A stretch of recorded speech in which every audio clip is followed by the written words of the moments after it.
Shalom. Shalom, shalom.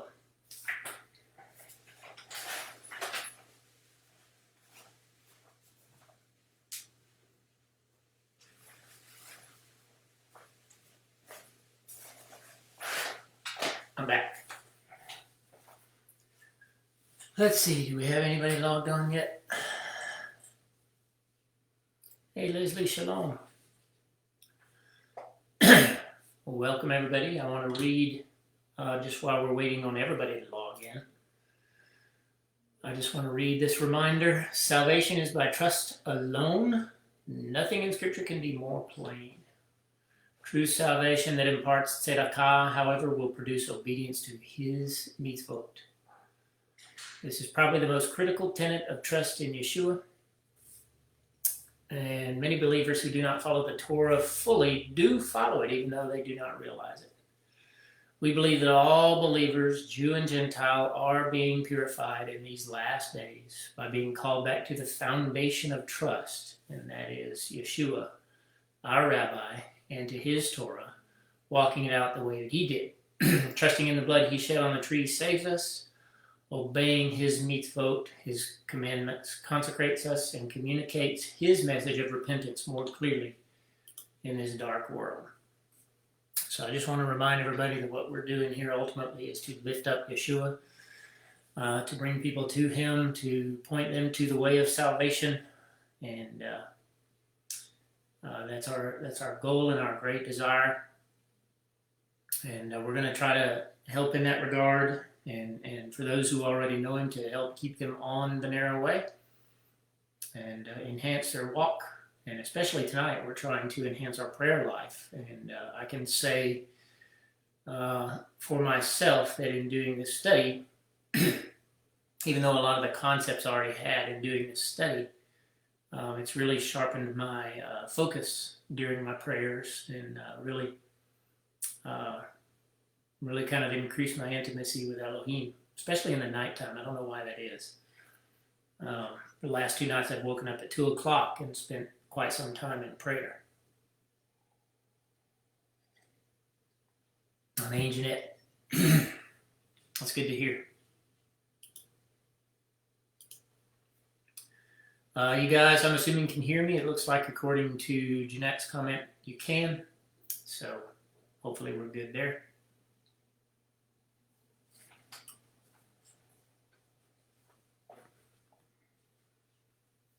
We'll wait just a few more minutes and give other people a little bit of time to log on. Are there any questions? I know it's been a couple of weeks since we last met. Any questions bubbling out of last time? Or maybe general questions? While we wait, I'll give us about just a few more minutes for other people to sign on, and then we'll get started.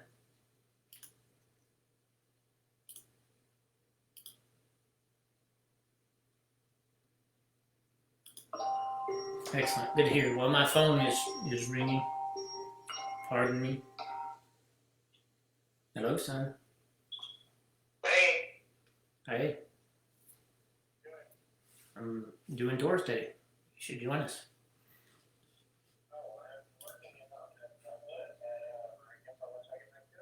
I'll call you when I'm done. Love you too.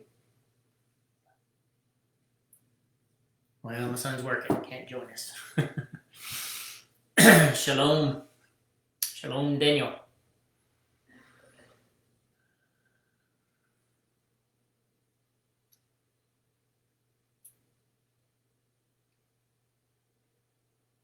Apparently no questions. We'll give it just a few more minutes. I know how busy everybody is. Everybody probably forgot by now because we were off last week.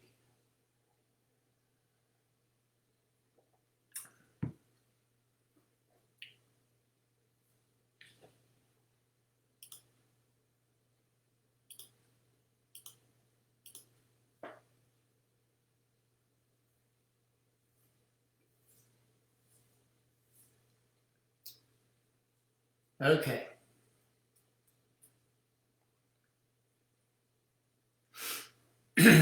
Well, rather than Can you clarify if we should do the? Can you give me a complete sentence? Shalom, John.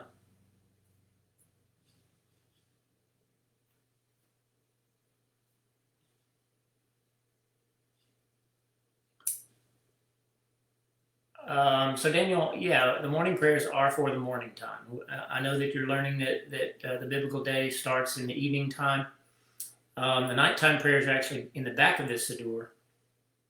And the reason we did that is because it's kind of, even though it's the beginning of the biblical day, it's kind of the end of the daylight hours, and you're in a transition period. So the nighttime prayers are in the back of the Siddur. I do them. My wife and I do them right before we lie down, or actually after we lie down. We do the nighttime prayers. And so the morning prayers are for the AM, for the morning time. Sunup is typically the traditional time for morning prayers, but some people have to do them before sunup just because of the nature of their jobs and their commute. So we're not dogmatic or particular about when people do the morning prayers, as long as we do them. The idea is that if all of the righteous ones around the world are praying at the proper time, then there's never a time of day, theoretically, when the righteous people of God are not praying. You got to remember, our Muslim friends pray 5 times a day, and they pray to a false god. And I believe that is Mashiach HaSheker, the spirit of anti-Messiah, if you will. And so they're very busy in their prayers, whereas Christians typically pray for 5 minutes at night when their head hits the pillow and they fall asleep in their prayers. So that's one of the reasons that I believe we should be doing this. There's an ancient, well, there's a tradition, there's a historical premise, searching for the right word, that the Irish actually saved Christianity. And how did they do so? When the rest of Christianity went kind of into the Dark Ages, the Irish monks had the Psalms, and they would pray the Psalms daily, and that was a very biblical, almost Jewish thing to do, is to pray the Psalms on a daily basis for the purpose of keeping the faith alive. So, let's see. We're 5 minutes in. We got a few people showing up. I know of several absences, so we're going to go ahead. As I recall, we left off on about page 12 of the Siddur. Let me get back there. Might have been 11.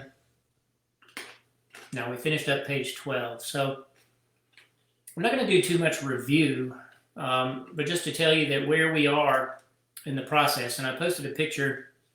I told you 2 weeks ago that I would post a picture of the sanctuary, and I did that. I didn't find as good of a diagram as I wanted to find, but hopefully, let me see if I can call it up here. Hopefully what you're seeing is sufficient for you. Hopefully you can look at it while you're doing this. Maybe you downloaded it or can get on another device. Let me see what I posted. I know one of them was, well, hopefully I didn't damage my video.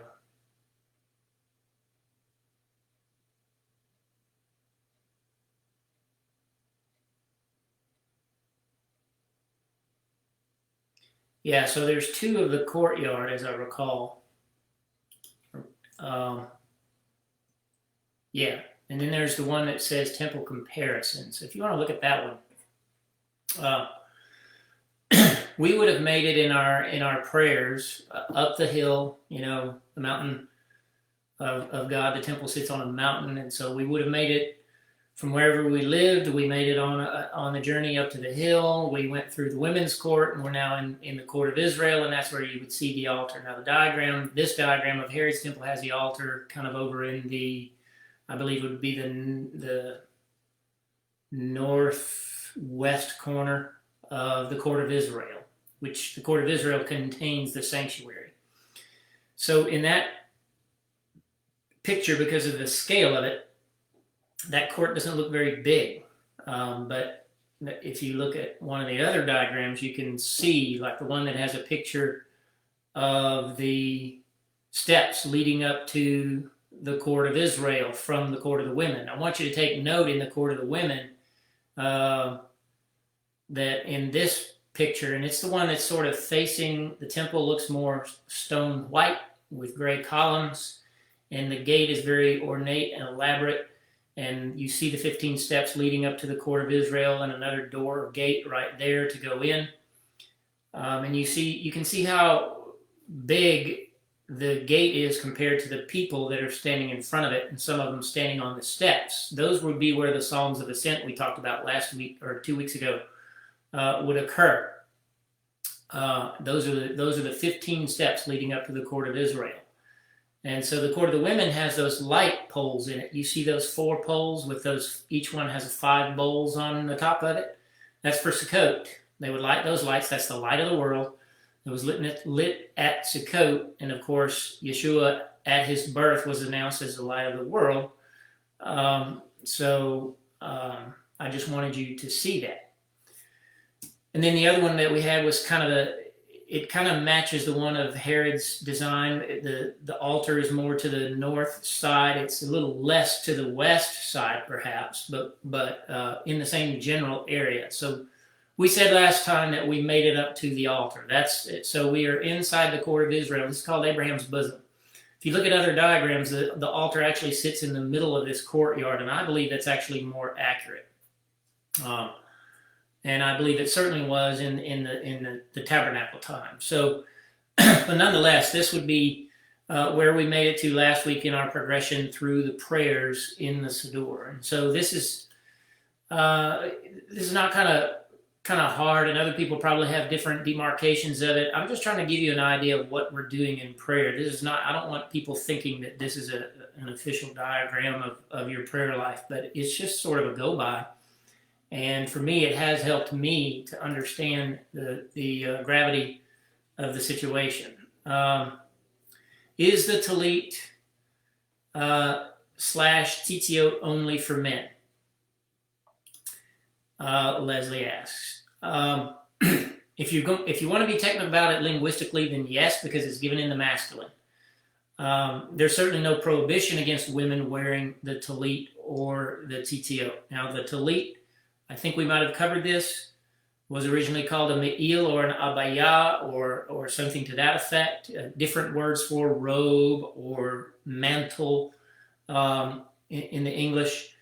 And it was a 4-cornered garment that men wore that had the tassels. They were instructed to put the tassels on those garments. If you consider that a man is the covering of the home, then it is sufficient, in my estimation, for the man to wear the talit / especially the tzitzit, because it is customary for all Jews to cover their head when they pray. And I know what certain scriptures in Brit Chadashah say, and those are misinterpretations of it, I believe, as to why people arrive at certain conclusions. But it was traditional for all people to cover their head when they were in the sanctuary and pray, because we're seen as Kohanim, priests. So is it compulsory for a woman to wear a talit and / tzitzit? No, it's not. Again, the command is actually given in the masculine. But there are many commands that are given in the masculine that apply to all of Israel. So you could technically say that it's proper for women to do it. Some women in antiquity have done it. It's very rare. I don't think there's very many historical cases of that, but it's not completely unheard of. But by and large, no, the woman is covered by the man. And that's kind of the tradition, is to engulf his family in his talit. So that's the short answer to that, and hopefully that was sufficient. So we're going to start on page 13 in the Siddur tonight, and that's Kumu. Arise and bless. And these scriptures come out of Nehemiah, and the traditional one is Nehemiah 9:5 and 9:6. Okay, arise, stand up and bless Yahweh your Elohim from everlasting to everlasting, and let them say, Baruch Shem Kavod Machuto. Okay. Blessed is your glorious name. that is exalted above all blessing and praise. So let me find that. Vivarchut Shem Kevodecha Umromam Al Kol Beracha Utchila. Okay, you are Yahweh, even you alone. You have made the heaven, and this is why we do this prayer. You have made the heaven of heavens, with all their hosts, the earth and all things thereon, the seas and all that is in them, and you preserve them all, and the host of heaven worships you. So, I don't know if we've talked about this yet. We probably should have. If we didn't, then it's my oversight. But we are observing the Sabbath. One of the main reasons that we observe the Sabbath is to recall the fact that we are a created being, that all of the world and everything in it was created by God in 6 days. That is one of the purposes of the Sabbath. And so I believe that it could have, had all the believers been doing the Sabbath, we may not be an evolutionist country right now that has relative moralism and has gone amok, and turned away from the core of the faith, by and large, as a population. So we typically customarily do the Kumu, this prayer, at the Chodesh, which is the beginning of the month. And of course, the biblical beginning of the month is the crescent new moon, when it is first sighted. And of course, we go by Israel because we want to stay in lockstep with Israel. Because Texas is on the same parallel as Jerusalem, I should say, because Houston is on the same parallel as Jerusalem, then it's very rarely different. Although, because of the way the moon works and it's sort of the change in its orbit from north to south over the course of the year because of the tilting of the earth, there are times when we're going to be a day or two off in regard to us seeing the Chodesh versus when Israel sees it. So we do follow the Chodesh in Israel. If we could not, then we would follow the Chodesh here. And what do I mean by that? I have personal friends in Israel. We have sort of distant friends in Israel who are Messianic, who do the same thing we do, and they cite the Chodesh over there and they report it worldwide, and we follow their sites. We get their email notices, and so we know when the Chodesh is. So when the Chodesh happens, it's going to happen one of 7 days of the week, sometimes on a Friday night, and if it happens on a Friday night, then that Shabbat we will do this prayer. If it happens on any other night, then it's the next Shabbat that we will do this prayer. We want to acknowledge that we have passed through the Chodesh when we do this. And the reason that we do that is because He's made the heaven of heavens, and all their hosts. The hosts that He created that we're talking about there are the sun and the moon and the stars, and they set our moedim, they set our feasts, they set our times of celebration. So in that sense, this is a prophetic prayer because it predicts that, every month, like clockwork, we're going to see a Chodesh, and sooner or later we're going to get to the last one. Okay, and then we added to this when most standard Siddurim do not have that bottom paragraph there. The heavens declare the kavod of Elohim, and the firmament shows His handiwork. Why we did that, I just felt compelled that we should acknowledge that a little bit more on Shabbat and acknowledge our Creator. So that's the main reason why we do Kumu. We have, I'll get my notes up here. I'm trying to watch you guys to see if you're asking questions. So that's the main reason that we're doing it. Again, we have entered into the sanctuary, and can you imagine standing there in the courtyard, the court of Israel, and either watching the sun come up or watching the sun go down, watching the moon come up, depending on the time of day that you're there, the evening offering or the morning offering or what, and saying these words in unison with the people of Israel, God's people. I'm always reminded when we do this, for some reason, of the Hikah Revelation, and I'm reading from chapter 4. When those creatures, and remember who those creatures are, I'm not going to reiterate that. You should have learned that by now. If you're new and you need that question answered, just ask me. When those creatures give glory and honor, by the way, those creatures are us, give glory and honor and thanks to Him who sits on the throne, who lives forever and ever, The 24 Ziknim fall down, the elders fall down before him who sits on the throne and worship him who lives forever and ever, and cast their crowns before the throne, say, You are worthy, Adonenu and Elohim, our Master and our God, to receive glory and honor and power, for you have created all things, and by you they are, and by your will they exist and were created. And where Yeshua is in that verse is when it says, by your will. Yeshua is the word of Elohim, the will of God expressed in human form. So that's one of the reasons why, that's the main reason why we do Kumu on Shabbat. You got to remember, we're on page 13. We're in the Sabbath version of the daily prayers, if you will, when we're assembled in the synagogue. So we have assembled, we have prepared ourselves, we have gone up the hill, we've gone through the court of the women, we've made it to the altar, we've made our first offerings, we've gotten our redemption, if you will, by acknowledging the blood of Messiah, and our goal is to go even closer to God. And that should be true of every time that we pray, is that our goal is to make it up into the inner sanctuary. So we're about to do that. And so you could say that the very next prayer is where we do that. Because look at this. Ashrei yoshvei v'techa. It's a short prayer. Od yehalelucha sela. Ashrei ha'am shekachalo. Ashrei ha'am sheyeva Elohal. Happy are those who dwell in your house. They are ever praising you. Selah. Happy is the people that is in such a state. Yes. Happy is the people whose Elohim is Yahweh. So imagine that and go look at that picture. One of these days I'm going to get to the point where I can call up images for us together so we can make sure that we're looking at them together. But go look at that image that I posted if you saw it, of the inner sanctuary there. And this is a really good one, even though you don't see the cherubim on the curtain.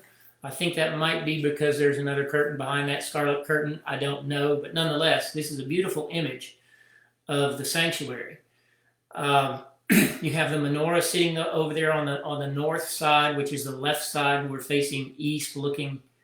No, we're facing west here, so that would be the south side. Anyway, I always get that confused. It's kind of hard to think of what your orientation is, but I'm pretty sure we're facing west here. So that would be the south side, and I believe that's right. So we're looking at the menorah there. Look how big it is, and pay attention to the fact that there are steps behind it.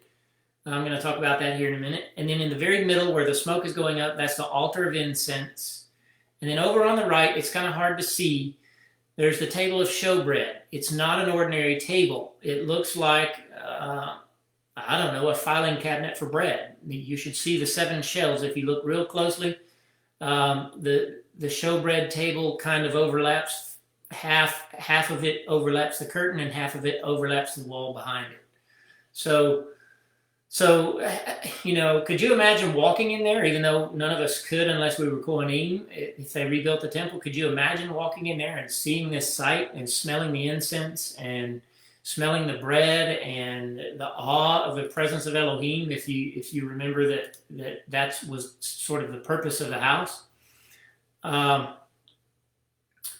You'd be overwhelmed. You'd certainly be happy. Happy are those who dwell in your house. They never cease to praise you. You wouldn't stop. We'd probably fall down on our knees. Happy is the people for whom this is so. Happy is the people for whom Yahweh is his God, his Elohim. So we've made it into the inner sanctuary. And I'm going to kind of stall there for a little bit because this is, like I said, this is sort of the goal of our prayers.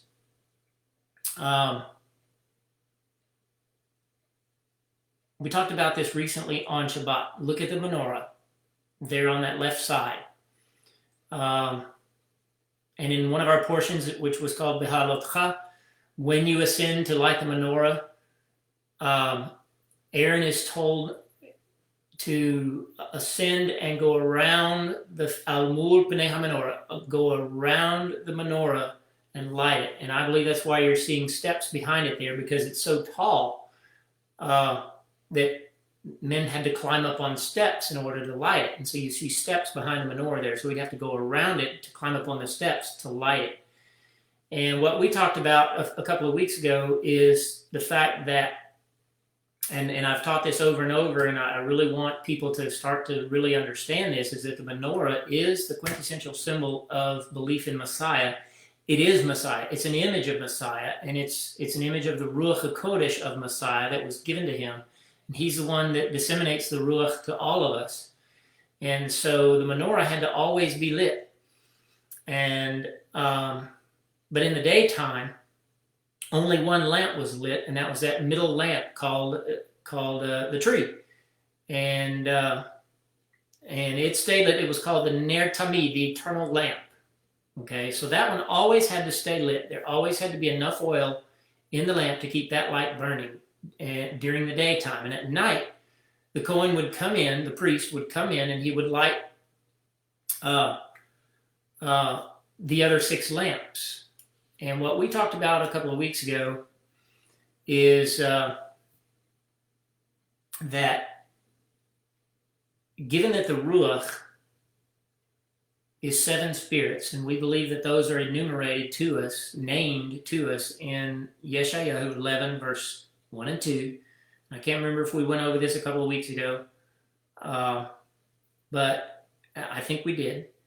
We had the Ruach of Yahweh, the Spirit of God himself, the Ruach of Chokhmah, wisdom, Binah, understanding, Etzah, which is that middle one, counsel, Gvorah, which is might or mightiness, acts of power, if you will, Da'at, knowledge, and then Yirat Yahweh, the fear of Yahweh. So, thank you. Yes, we did.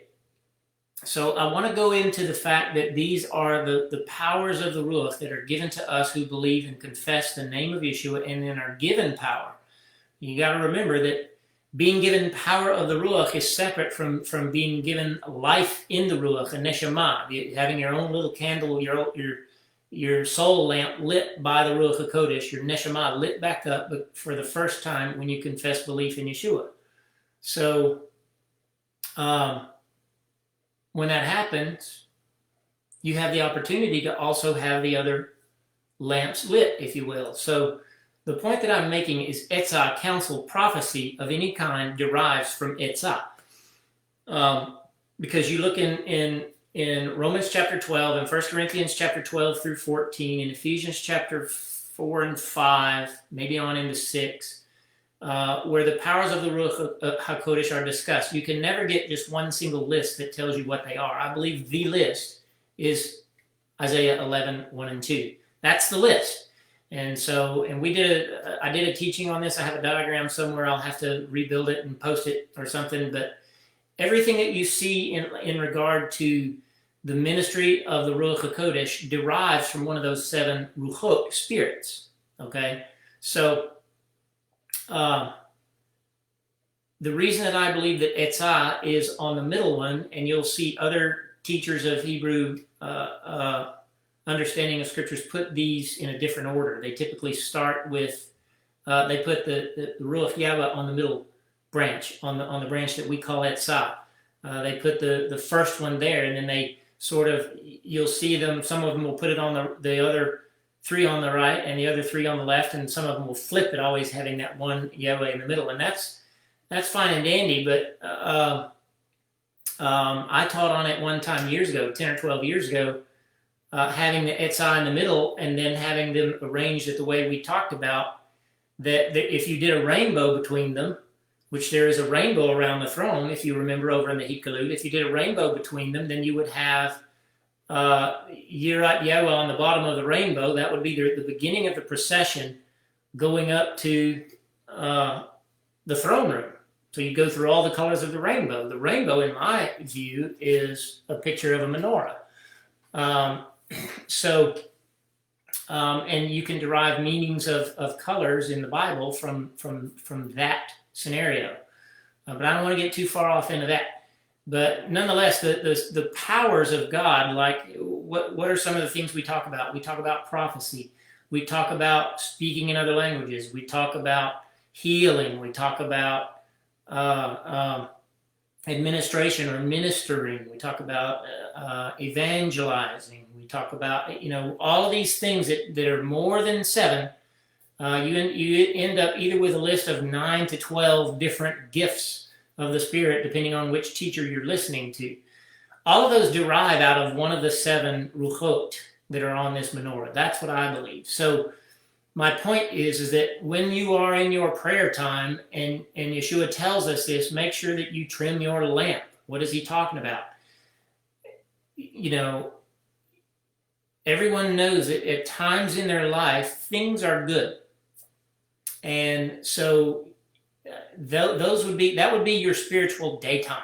When things are good, you're going through a spiritual daytime. You see, you don't feel threatened. You're not under any kind of duress. You don't have any unseen things that are causing you fear. You're in a good place in your spiritual walk. And you may only have etzah burning, and that's your understanding, your confession of Messiah. Etzah is the root word for tree. Etzah is the root word for counsel.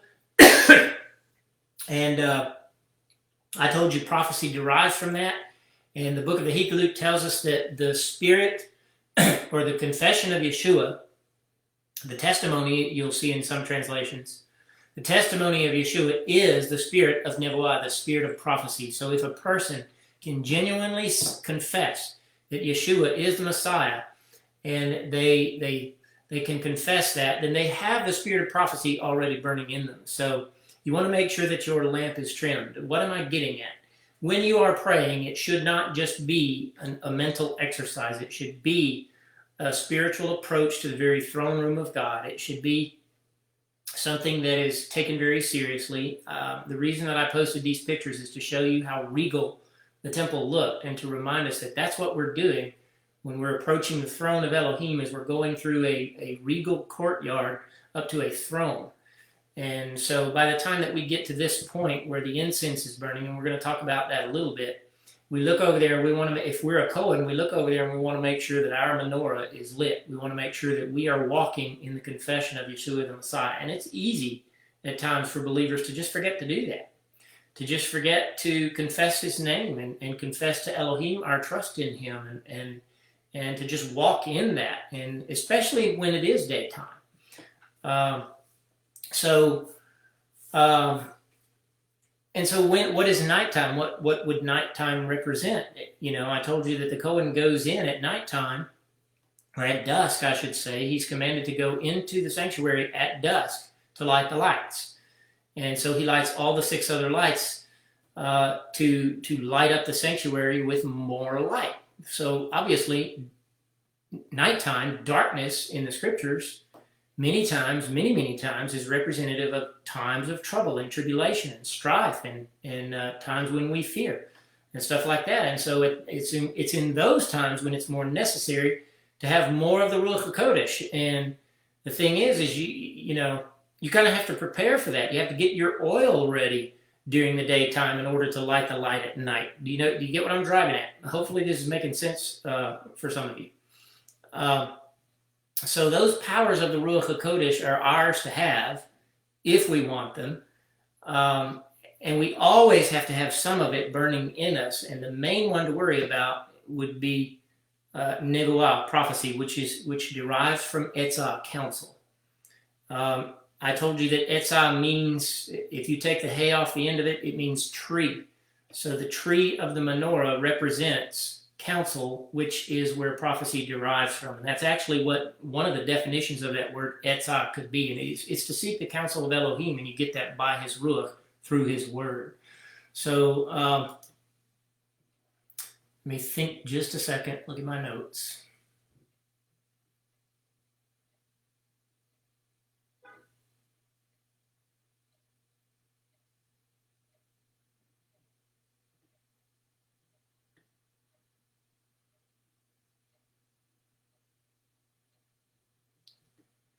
Yeah, I had made notes. So I told you about 1 Corinthians 12 through 14. So I want to go there for a second. And hopefully there's a verse there that I hope I can find. I didn't put it in my notes. I had it in my mind and I kind of alluded to it in my notes. Let me see.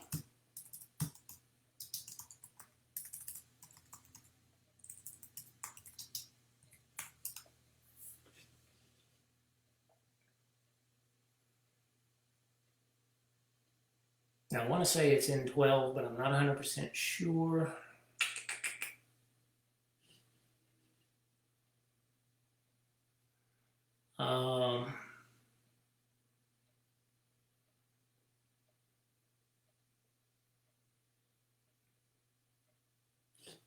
Let me find it another way.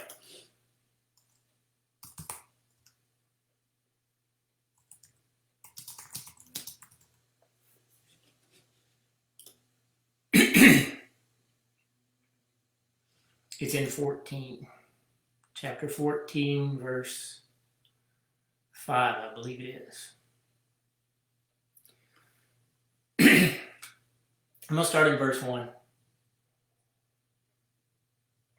Follow after love and desire gifts of the Ruach. Above all that you may prophesy. Prophesy. That's it. That's the one I wanted anyway. To one another. For he who speaks in an unknown language speaks not to men, but to Elohim. For no man understands what he says. However, through Haruach, the breath, the power of God, he speaks mysteries. He who prophesies speaks to men for edification, encouragement, and comfort. He who speaks in an unknown language edifies himself, but he who prophesies edifies the congregation.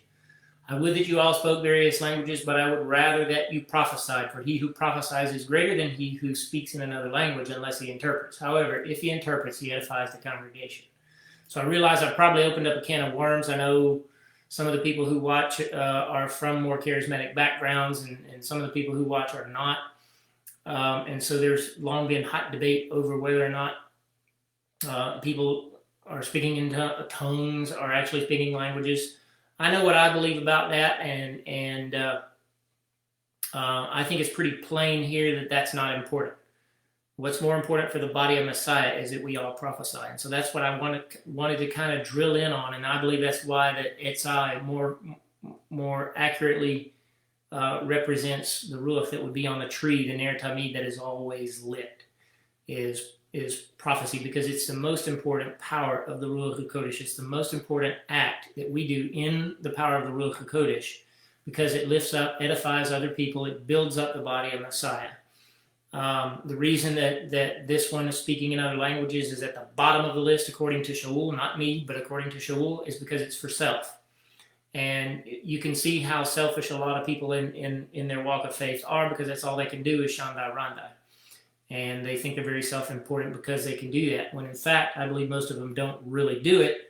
I think they're making syllabic nonsense. And as a person that has studied about 5 languages, I can kind of tell when it's BS, when it's just a bunch of gobbledygook. So it's more important that we seek to prophesy, and it's more important that we seek the counsel of God, that we govern ourselves by His counsel, and then deign to prophesy for someone in the sense of lifting them up. And that's what we don't have a lot of in the body of Messiah, is the desire to lift each other up. We tend to tear each other down at times. And so the menorah should represent that first, a desire to lift up the body of Messiah. Hey, Tracy, I just saw you. The desire to lift up the body of Messiah, exhort one another, and encourage one another. That is true prophecy, if you ask me. And if you do it by the word of Elohim, then you are truly moving in His Ruach if it's done in love. And that's what he says. Follow after love and desire the gifts. Don't just desire the gifts. Follow after love first. Okay, so I wanted to just touch on that. And so when we're in the sanctuary in our prayer time, what are we seeking? We're seeking His presence. We're seeking answers to our questions. That comes from His counsel. We might be seeking healing. I'm seeking healing for my wife's back on a daily basis, and my son's back on a daily basis. We're seeking the things that come from the menorah. We're seeking for ourselves to fear Yah, because we can lose sight of that. We're seeking the knowledge of Elohim, and sometimes people get too focused on the knowledge, and they get so focused on the knowledge that they forget to love. I had one friend that when he's an online friend who's, I believe, Canadian, that reached out to me at a very convenient time, a very coincidental time, if you ask me, and I told him something that had happened, and he said, yeah, people get a little educated and they get judgy because they're not following after love, they're following after knowledge. They're focused on only on knowledge and not on Yah and not on His love. So all of it is based in the love of Messiah. But nonetheless, we are told to seek after these powers, and this is where I believe we do it the most, is during our private prayer time, when we're in our closet, when we're under our talit, when we're being private and being intimate with Elohim.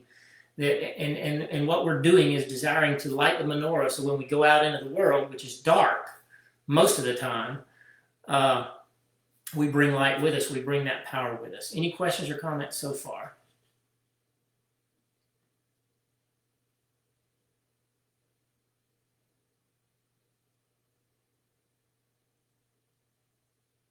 Okay, I'm going to move on.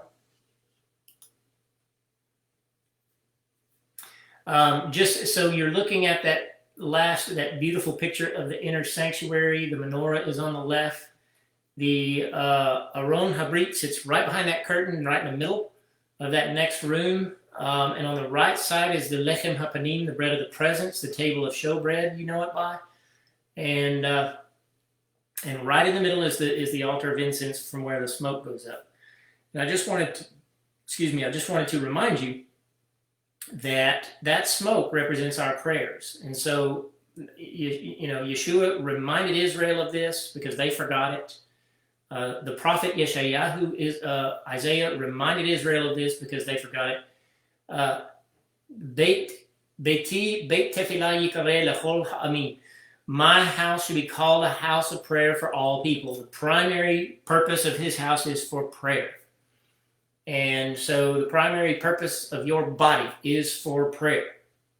If prayer is not a big part of your life, you're falling down on the job, you are AWOL as a soldier, you might be a prisoner of war, your prayer life is going to be the primary thing that is going to make you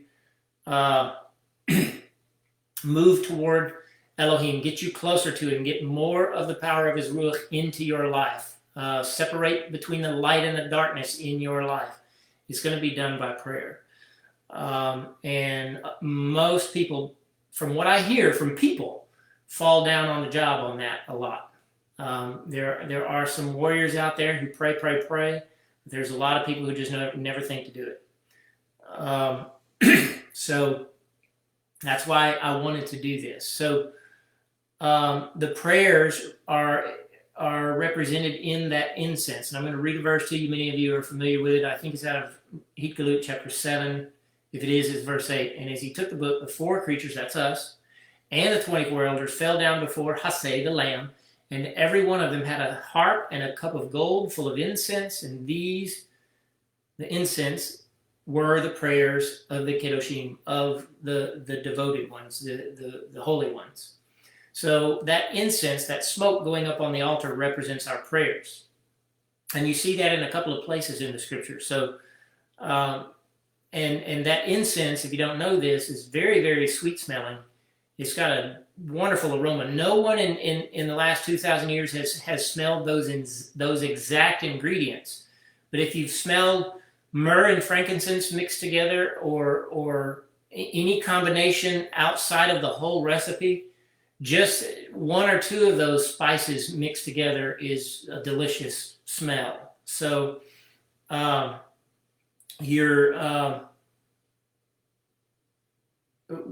he breathes in symbolically. That's what I believe that we're seeing here. Is it's symbolic of Elohim breathing in and taking delight in us coming to Him for our needs to be met.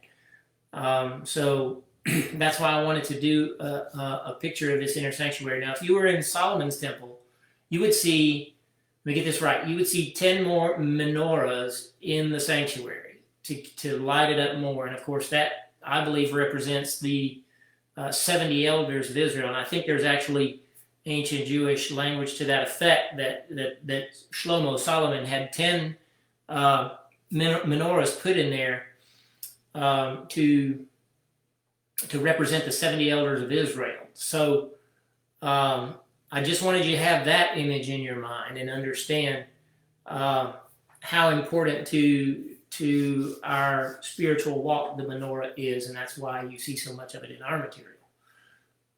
So that takes us to Shabbat, in the Siddur, it takes us to Tehillah, Psalm 92. I'm going to read a couple of comments here, make sure I'm not missing a question.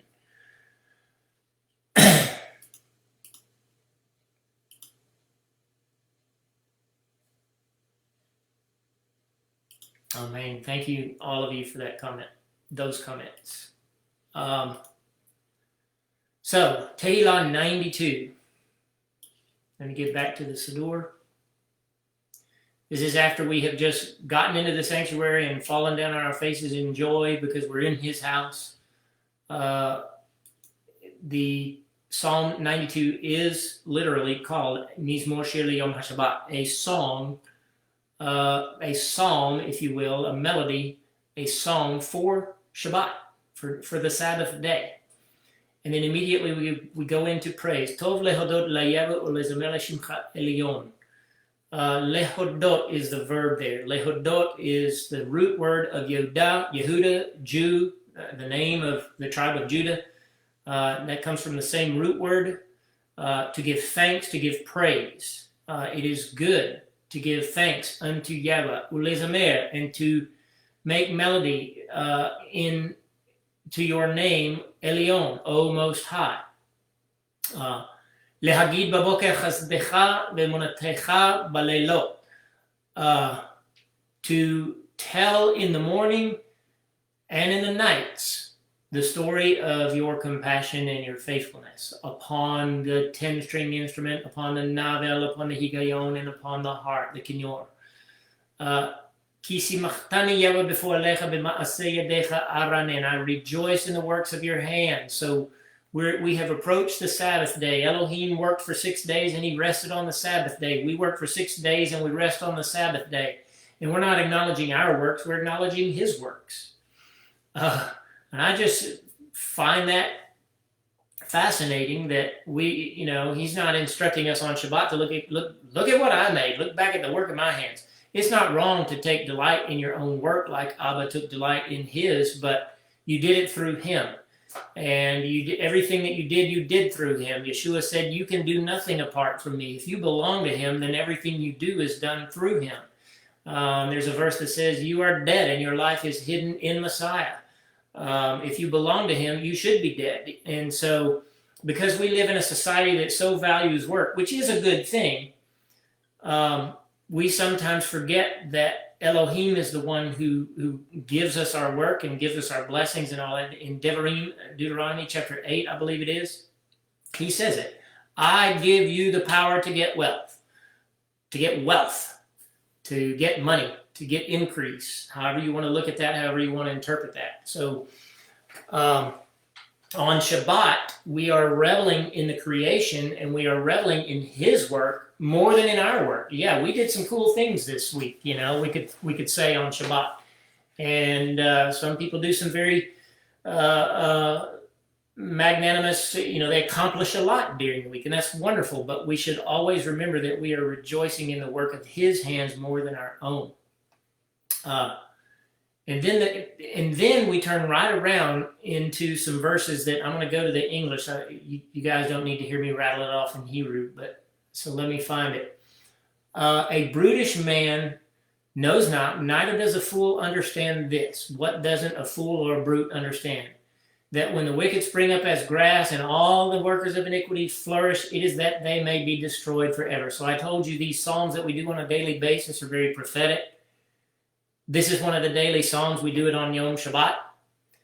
And Yom Shabbat is the 7th day, and it is symbolic of the 7th millennium. And I've told you that the 7th millennium is the millennium that a lot of great and wonderful things will happen, but at the beginning of it and at the end of it, in the nighttime periods of that Shabbat, spiritually, some bad things happen. The tribulation happens on the front end of it, and the final judgment happens on the back end of it at the end of 1,000 years. And many people will die, and that's what the brutish man and the fool do not understand, is that one day all the wicked people are going to perish. To me, it's like even the believers have forgotten that God is going to destroy wickedness. And so every Shabbat, we are reminding ourselves of Him promising that He is going to destroy the wicked. And they're going to flourish, they're going to spring up, they're going to They're going to get along. And we're reading here. It is so that they may be destroyed forever. Why? Because they had no excuse. Because God blessed them with every blessing, and they still wouldn't believe in Him. Because He made life easy for them. The wicked seem to get along easier than everybody else, and He made it easy for them.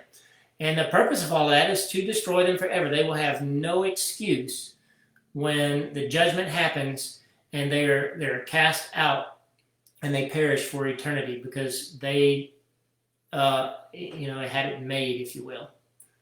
And then it says, but you, O Yahweh, are on high forevermore. And then He says again, lo, your enemies, for lo, your enemies shall perish. All the workers of iniquity shall be scattered. But my horn, and that's always a reference to Messiah, you have exalted like the horn of a wild ox. I am anointed. And that is probably, let me look in the Hebrew.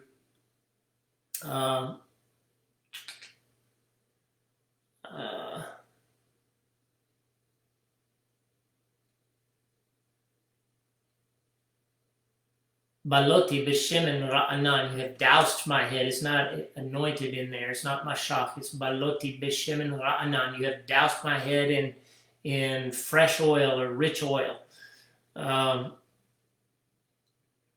My eye also is gazed on them that lie in wait for me. My ears have heard my desire for the evildoers that rise up against me. A tzaddik shall flourish like a palm tree. He shall grow like a cedar in Lebanon. Planted in Beit Yahweh, they shall flourish in the courts of our Elohim. They shall still bring forth fruit in old age. They shall be full of sap and richness, to declare that Yahweh is upright, my rock, in whom there is no unrighteousness. And of course, that is alluding to, obviously, just the joy of being in His presence on Shabbat, and taking comfort in the fact that one day all that junk that we endured during the week from the wicked one and anybody that works on his behalf will soon be over with. And He is going to take vengeance on the enemies of Israel. So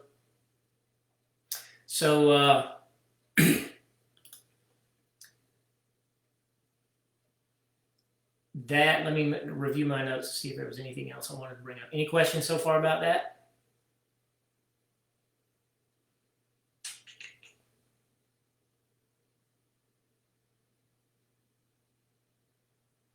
Yeah, I want to bring this up. So you see that your enemies will be scattered; they will perish.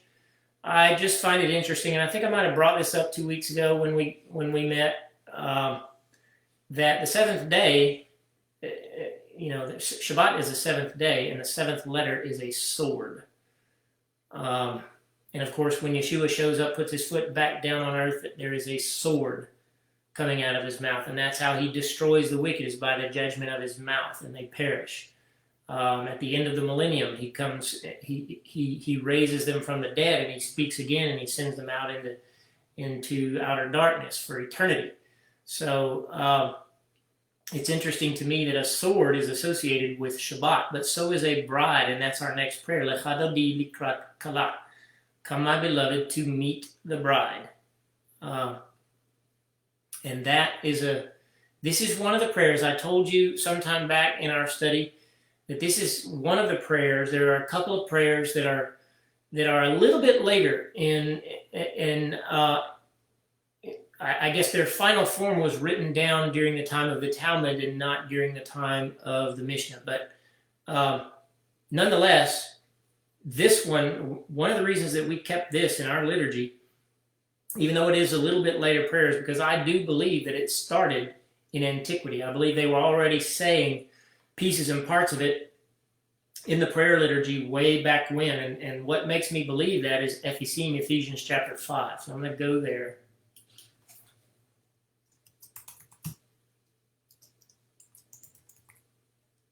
If I don't see your messages, it's because I have to cover Facebook up to do some of this. So just bear with me.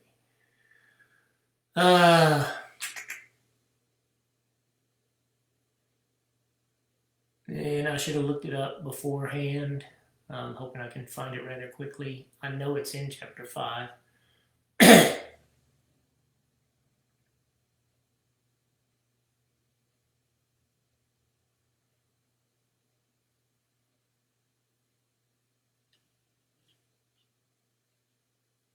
Yeah, here we go. So I'm going to start in verse 7. Do not be partakers with them. Let's start in verse 6. Let no man deceive you with vain words, for because of these things the anger of Elohim comes on the children of disobedience. Vain and empty words are being spoken in the congregations ad nauseum these days, and have been for quite some time, in my opinion. People use words of flattery and made-up stories and all kinds of just non-biblical stuff to try to garner favor with people and lead them down the primrose path. But because of these things, the anger of Elohim comes on the children of disobedience. Therefore, do not be partakers with them. For previously you were ignorant, but now you are light in Adonenu. And remember, that's what we're talking about in regard to the menorah. You are light in Adonenu, in our Master, and should live therefore like children of light. For the fruits of light are found in all goodness and tzedakah and truth, and so you must discern that which is acceptable for Adonenu. Have no part in the unfruitful works of darkness, but rather condemn them. For it is a shame even to speak of the things that are done by them in secret. For all things that are condemned are exposed by the light, and anything that is revealed is light. Therefore it is said, awake. And this is the part you're going to see that is familiar to Lechadodi. Awake. Therefore it is said, awake, O sleeper, and rise from the dead, and Mashiach shall give you light. Now he modifies it a little bit. Yeshayahu said, awake, awake, utter a song. Don't be discouraged, don't be distressed. Why do you moan? So he's kind of summarizing here, but awake, O sleeper, rise from the dead, and Mashiach will give you light. Watch, therefore, that you live a glorious life, not as foolish men, but as wise. So that's one of the things that is about Lechadodi, is to be awake, to arise, to shine, to come out of your stupor, to understand that the Sabbath is representing a bride here, and that's what Lechadodi, come my beloved, to meet the bride. Pnei Shabbat Nekabelah, we will receive the face of the Sabbath. Okay?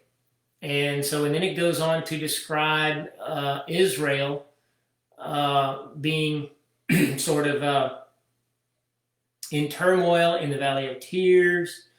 And then that's when the prophet says, shake yourself free, rise from the dust, dress in your garments of splendor. The son of Yishai draws near, bringing the soul redemption. And here's, rouse yourselves, your light is coming, rise up and shine, awaken, awaken, utter a song. That's sort of what we talked about in Ephesians chapter 5. Don't be ashamed, don't be embarrassed.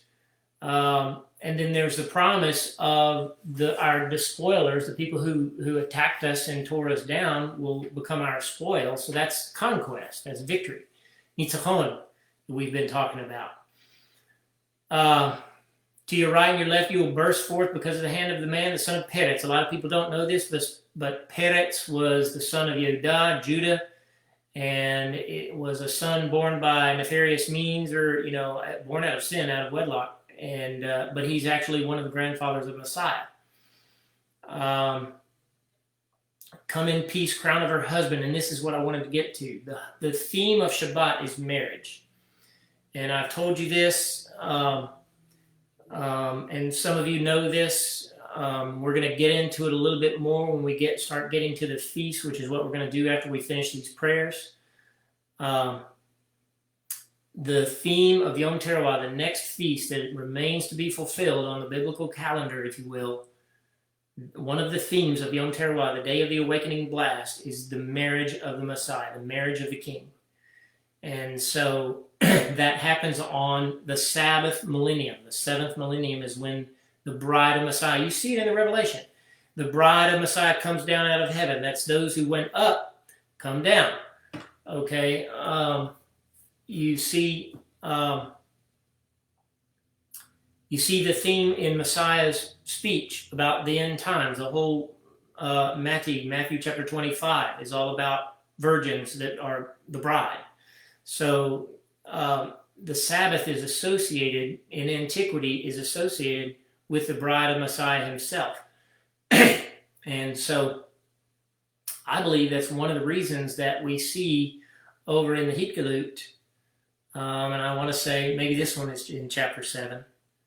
I know this one is. I might have misquoted the other passage, but this one says, "Do not hurt the earth," and this is where the messengers are sent out to destroy the earth, but before they are, he says, do not hurt the earth, neither the sea nor the trees, until we have sealed the servants of our Elohim upon their foreheads. And some of you may know where I'm going with this, but you see, every time we do the Shema, we say, bind them as a sign upon your hand and as totafot between your eyes. And there's very few people, I don't believe anyone really knows what the word totafot means. It's an ancient word that fell out of use even probably before Messiah. And some people think it's the boxes. I do not. I think that's a later tradition that developed in around the 2nd century and was probably not solidly formed until maybe the 6th or 7th century AD. So, but I believe that because this was spoken, this idea of binding on the hand and the forehead was spoken of before the Torah was even complete. It was God gave Passover, and he told us to bind the Passover on our hand and our forehead. And of course, the Passover, I've taught you this, the Shabbat is a mini Passover. Everything about the redemption of Messiah is wrapped around Passover. And so I believe that the sign of the believers during that 7-year tribulation will be the Sabbath, because that is the ultimate command. That command was given at the creation. God created the Sabbath for mankind, and this, so I believe that that's what we're looking at here in the Lecha Dodi, is that this, keeping of the Sabbath is a sign of those who go through tribulation, but they're delivered. Look at the words of this song. It's not a song, actually. It can be, because we do sing it.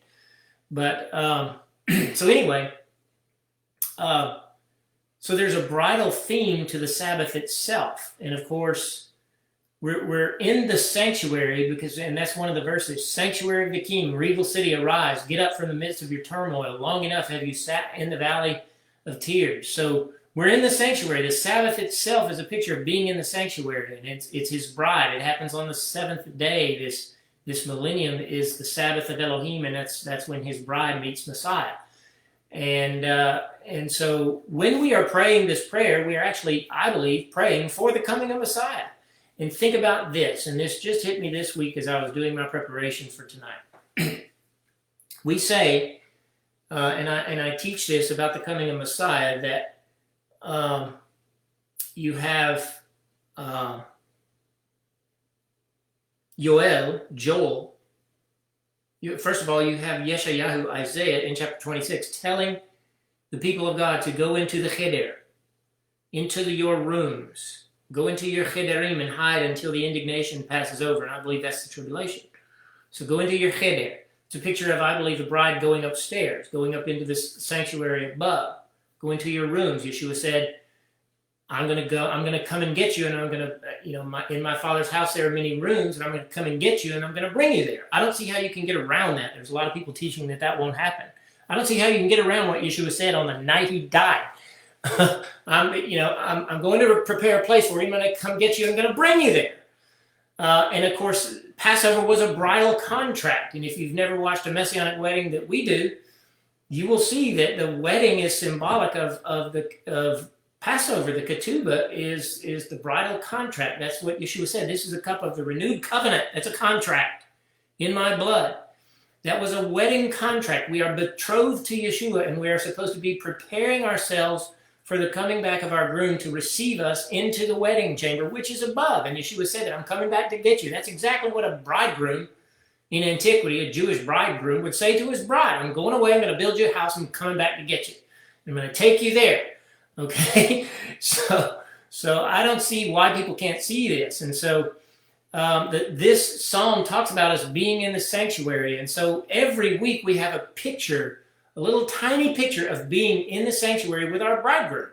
And that to me is wonderful. And I believe he visits us when we do it in the right way. I believe that it actually happens on a spiritual level when we do it in the right way.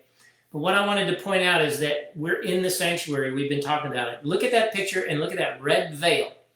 All right, so Yeshayahu tells us to go into our rooms. Well, Joel, chapter 2, I believe it is, and it depends on which version you're reading, either a Jewish version of a Tanakh, an Old Testament, or the Gentile version. It's either going to be 2 or 3. I believe in our version it's in chapter 2, where it says, where the bridegroom will come out of his cheder, and the bride out of her chuppah. It's 2 different words. We have 2 different rooms in the sanctuary that we're looking at here. You have the room where the Ark of the Covenant sits that no one goes into except for the Kohen HaGadol once a year, and you have the rest of the sanctuary there. So you have a cheder and a chuppah in a sense, figuratively, if you will. A picture of these 2 rooms. The bridegroom will come out of his cheder and the bride out of her chuppah. Okay, so to me, Lecha Dodi is very, very, very prophetic, and of course, at the end, it says, the face of Sabbath we receive. And then, of course, we in the Messianic circles say also Sabbath peace in Yeshua, Sabbath peace, Sabbath peace. One of the ways that we get Sabbath peace, in spite of everything that's going on in this world, is by calling on the name of Yeshua and resting in the fact that we are in his presence, our bridegroom. I need to uncover Facebook so I can see if you guys are asking me questions or commenting. Do you have any questions or comments?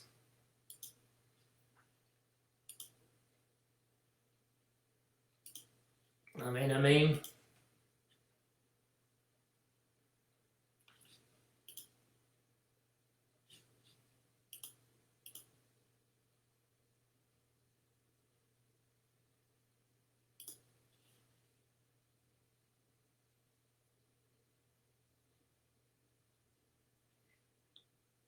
Well, I don't think so, if I'm understanding your question, Betsy. Could Lecha Dodi be a prayer calling for the return of Mashiach with all those who have been in the Chederim? If you're talking about from the perspective of people on earth, then certainly. Absolutely. There's, and this is what a lot of people don't understand, is just like Jacob had multiple wives, even though according to Torah he shouldn't have, nonetheless he did. That, I believe, is symbolic of the different phases, if you will, of the building up of the bride. And so for 2,000 years, the bride is being built up, if you will. And so at the last shofar, those who died in in righteousness, and those who are alive and are faithful and are the remnant, which I believe is a very small number, they will all rise from the dead. But then during that 7 years, you've got other people that are going to be added to that. And we talked about it. Their souls are kept under the altar for a season, and they're crying out for the redemption of their bodies and for the punishment of the wicked who killed them. And then at the end, you see another resurrection, if you will. And so you have these different phases of the bridegroom. So I guess what you're saying is it could be that, if they are doing the prayers, I don't know they're going to have time or the means to do the prayers during the tribulation. It's going to be a different time. I don't want to be here for that. No guarantee that we won't. I believe that there is the chance for many to escape, but I believe that many, many more who even believe in Yeshua will actually go through the tribulation, because we're so cantankerous and need discipline. So, and that's what the tribulation is discipline on the people of God. So I suppose that's a long answer to your question, but that's what came to mind. Anything else before I go further? It brings us to Tehillah 145 on page 19 in the Siddur. And this is a long psalm, and I'm not going to go over every detail of it, but just try to highlight it and show you why I believe we would be in the sanctuary when doing this.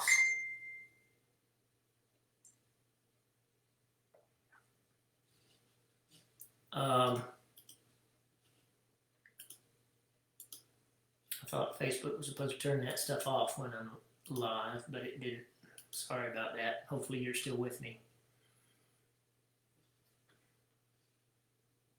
Why does it call the first resurrection at the end of the tribulation?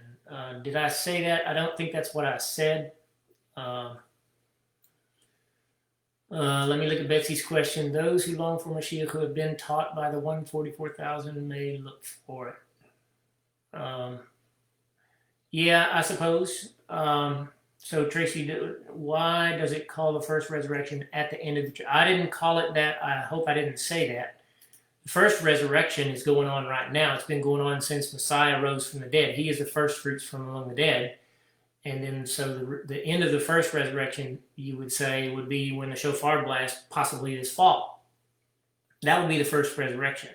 And I believe it probably continues because there's a resurrection that happens in the middle of the tribulation. You have at least those two guys, the two witnesses, that at the halfway point, they rise from the dead. So I believe that's still part of the first resurrection. And even possibly at the end of the 7 years, people will rise from the dead. That's what says. No, you didn't, but that's what it says. What is it? And where is it? If you could help me there, because I'm missing what you're citing. Yes, there's hope for people left behind from the rapture, but that hope is contingent upon their absolute devotion to Yeshua, such that they die for him. And that's who you're seeing at the base of the altar. Under the altar are the souls of those killed during that time for the name of Messiah. So if a person is left behind to go through Tzara Hagdolah, the Great Tribulation, if they're left behind for that, then yes, they do have an opportunity. Tell me where, Tracy. They do have an opportunity, and I think I know where you're talking about, at Revelation 19, I believe it is. Sorry, Daniel, but they do have an opportunity to repent, and that's what it always hinges upon, is repentance and walking in righteousness. The people that are sort of lukewarm may not have a chance, because Yeshua said, I'm going to spew you out of my mouth. And he said that to the 7 congregations before he gave us the Hikalut. I don't believe that was for a congregation, only for a congregation 2,000 years ago. I believe that's for the whole congregation, that if you are lukewarm, when I come and do my thing, I'm going to spew you out of my mouth. So a great many people will, I believe, who were believers, will at that point be rejected. But nonetheless, there's going to be billions of people on earth when the Natsal happens and the tribulation starts, and there will be people saved out of that. The people who I believe are in the most dangerous spot right now are believers who don't obey. I think it's entirely possible for them to hit their face and repent, but for some of them, there's not even going to be time. And I think that being lukewarm in his kingdom is very dangerous. And I think that's that's right. I think it's very dangerous to be comfortable right now in this world and just say, I'm saved, I'm in like Flynn, I got my ticket punched, I'm good. Is there hope for them left behind in the rapture? I suppose it's who we're talking about. If they are believers and they know they should be walking a certain way and they're not, that's a scary place to be. I'm not going to give them a comfort zone. I'm not that guy. Even for those of us who are striving to walk out his faith, I'm not going to say you're in like Flynn, because you have to keep striving. You have to keep moving forward. I don't want anyone's blood on my head. So I'm not going to give anybody a free ticket like that. It's clear to me that he wants us walking in tzedakah, walking in his righteousness. And it's clear to me that it is a very, very, very small number of people that is a remnant that gets caught away. And I think that's where the confusion is. And I think that's why a lot of Messianic people have turned on the notion of a natsal, a rapture, because they see they're confused, first of all, by scriptures, and they don't use the key map to interpret the prophecies. And the key map to me is the feasts, which is what we're going to get into after we finish the prayers.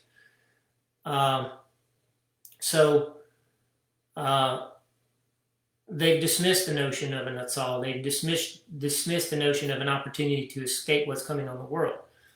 I believe there is an escape, but I do believe it's a very small number. And I am confident enough in the compassion of Elohim that if someone genuinely repents after the fact, they've heard the shofar blast, they've seen their loved one who walked in obedience disappear, and they know what's going on, that he is compassionate, that if they do teshuvah genuinely, which I would believe at that point for most of them, they probably would be genuine in their contrition. But I do believe there's a lot of people who are lukewarm, who aren't, and because of their lukewarm life, they're not even aware of what's going on in the realm of the spirit, what's going on in regard to prophecy, and it won't even occur to them at that point, and they'll just follow Mashiach HaSheker. As a matter of fact, there's a verse in Thessalonians, I can't remember if it's 1st or 2nd Thessalonians, but it says something to this effect. Let me think of it. I'm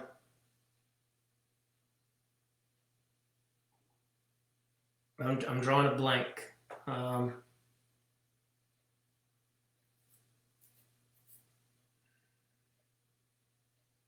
Anyway, there is a verse that basically says if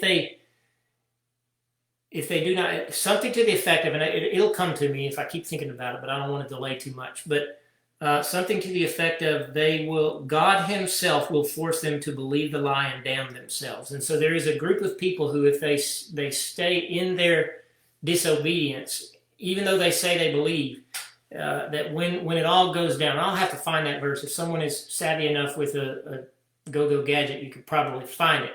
But it says something to the effect that God Himself will force them to believe the lie. And that lie is the false Messiah. And by that, they condemn themselves to damnation. So, but nonetheless, yes, some people will have an opportunity. Let's see. Any other questions about that? Amen. Okay. So we are in Tehillah 145. And if you look at this psalm, it's a psalm of exaltation. It's David worshiping Elohim. I'll bless your name forever and ever. Every day I will bless you and sing praises to you. Great is Yahweh, highly to be praised. So he's just lauding Elohim, the glorious splendor of your majesty. Can you imagine standing there at that veil and knowing what's behind it? And then knowing that is representative of standing up there with Messiah in front of you and God the Creator behind him. Oh my gosh. And then it says, they shall utter the fame of your great goodness and sing of your tzedakah, your righteousness. Yahweh is gracious and full of mercy, slow to anger, and of great compassion. He is good to all, and his tender mercies are over all his works. All your works shall praise you. We are the created beings, and on Shabbat we're supposed to be praising him. They shall speak of the kavod of your malchut, kavod, heaviness, magnitude, magnificence, glory of your kingdom. Thank you, Betsy, for finding that verse. And talk of your might, to make known to the sons of men his mighty acts and the glory of the majesty of your kingdom. Your kingdom is a kingdom for all ages, and your dominion endures throughout all generations. He upholds all that fall, raises up all who are bowed down. The eyes of all wait for you, and you give them their food in its time. Open your hand and satisfy every living thing with favor. Okay, so this is just it's an adoration of our Creator and how good he is to all of mankind. Yahweh preserves all of them that love him, but all the wicked will he destroy. My mouth shall speak the Tehillah of Yahweh, and let all flesh bless his consecrated name forever and ever. So, again, we're on Shabbat, and we're extolling Elohim, and in the middle of praising this beautiful, wonderful being that created us and has been so good to us, we remind ourselves that he's going to destroy the wicked.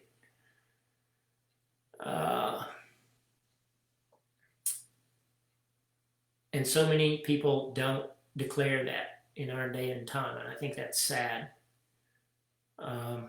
If we're supposed to be watchmen that are warning people, can you imagine if Noah hadn't preached? And imagine this: Noah preached for 120 years, and I was thinking about it. I was talking to Abba about my blog and about this site and about how slow it is getting people to pay attention to it at all. And Some people have come in and then turned on it. That's fine. And I was just checking myself and making sure what am I doing the right thing. And of course, my focus is I'm trying to stay focused on declaring the death, burial, and resurrection of the Messiah Yeshua. That's the goal of my life these days. Is just to declare that. And look at what Noah did. He preached for 120 years, and only his kin, his wife and his 3 sons and their wives. That was it. Out of a possible 8 to 30 billion people, only 8 people, 8 souls were saved. And so, and they had 120 years, and they had a physical ship that was being built in the middle of the land where no water had ever been. And Noah looked like an idiot telling them it's going to flood. Well, Noah, what the heck? The water comes out of the ground. What are you talking about, rain coming out of the sky? And most people don't know this. It never happened before. It had never rained before, much less flooded. It had never even rained. And they're looking at him like he's a goober. And we're sitting here telling people there is fire coming down from heaven. There's going to be destruction on this earth. 1/3 of the earth is going to burn up. And we sound like idiots because it's never happened before, and it sounds far-fetched. It sounds like a movie out of Hollywood, But the simple truth of it is, it's going to happen. And we've been building this ark, this boat, this house of safety, this bride of Messiah for 2,000 years, and this one is unseen, and it's only seen by us who walk out the faith and love of Messiah. That's the only way anybody can see it. And we're not good at it because it's so difficult to bring people into truth these days because there's so many false versions of truth out there, ever learning but never coming to the actual knowledge of the truth. That's right, Maureen, only 2 went into the promised land. You had 2 million people, and out of that generation of 2 million men, 2 went into the promised land. So yeah, it's always a small number, and I want to be in that number. So again, in Tehillah 145, we have all of this exaltation, I should say, and adoration and lauding and worshiping of Elohim, and coupled with it is the destruction. And we need to really think about that and find a way to communicate that without sounding judgmental, but at the same time without giving people a free pass. Let's see what's next. The Amidah is next, and what I want to do is I don't want to go into the details of this. The Amidah was around in the time of Messiah. It means the standing. So this is the prayer that was done at noonday. Men would stop their work and stand and pray. And Yeshua actually said it in one of the translations, and I think it's actually in Aramaic and Greek, when you stand, pray. So he was talking about the noontime prayer when he gave us Avinu Shebashamayim Yitkadesh Shimcha. So when he told us what most people call the Lord's Prayer, we call it the disciples' prayer, the prayer of the Talmidim. I believe what Yeshua was doing was giving them an abridged version of the Amidah, because the Amidah was already being taught. But look at it.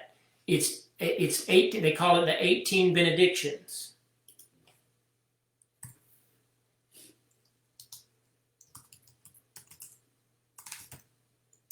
So in our Siddur, it goes from page 23 all the way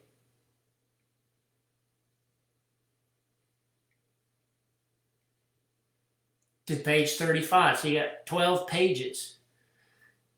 I probably could do it by memory, but I would probably need help along the way because I do it every week. And I have a lot of them memorized once I get started. If I hear someone else doing it, I could probably chime in. But Pharisees, who had nothing else to do, because that was their job, was to be religious figureheads, had this stuff memorized. And the Jewish people taught memorization through song. And just, they were very big about memorization of passages of Scripture. And they wanted all of the people, they were telling all the people that this is the daytime prayer that you do. And so when the Talmidim came to Yeshua and said, teach us to pray, I believe one of the things that they were asking for was, I can't remember the Amidah, I'm a fisherman. I can't remember the Amidah, I'm a tax collector. I'm a this, I'm a that. Ain't nobody got time for that. Because if you look at the prayer of the Talmudim, and let me get to that one, which would be much later, page 50 something.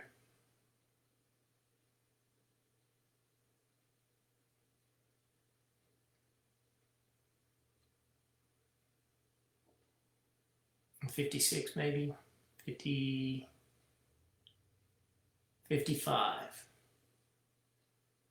Tefillat Talmidim, the disciples' prayer. He calls him Avinu, and that's how it starts. That's how the Amidah starts. Who is in heaven, and he glorifies his name. He talks about the kingdom coming. He says, may your will be done on earth as it is in heaven. Give us the bread we need today. You'll see prayers about being fed and meeting our needs in the Amidah. And forgive us our trespasses and help us to forgive those who trespass against us or sin against us. Forgive us our offenses, and just as we've forgiven our offenders. And you'll see prayers about that in the Amidah. Do not lead us into temptation, but deliver us from the evil one. You'll see prayers about that. For yours is the kingdom and the power and the glory forever and ever. So this is a very abridged version of what the Amidah is. But the thing I want to tell you about it is that today, the 18 benedictions, and we might have already taught this, stop me if I already have, but today, in a Jewish Siddur, the 18 benedictions actually number to 19. And that's because in the 2nd century, they stuck in number 12 right in the big middle of it, and it's a curse on us. It's a curse on Jews who believe in Messiah. They believe they are apostates, that they are traitors. And the reason that they did that is because in 150 AD at the Bar Kokhba rebellion, they thought, the Jewish community thought Simon Bar Kokhba was the Messiah. The Messianic Jewish community of 150 AD in Israel, in Jerusalem, did not believe that and would not go along with it. And so a fissure happened, a separation happened between Messianic Jews and the Jewish community. And they started, the Orthodox Jews, if you will, the Pharisees, particularly the house of Shammai, which controlled the Pharisaical house at the time, and still does today, I believe,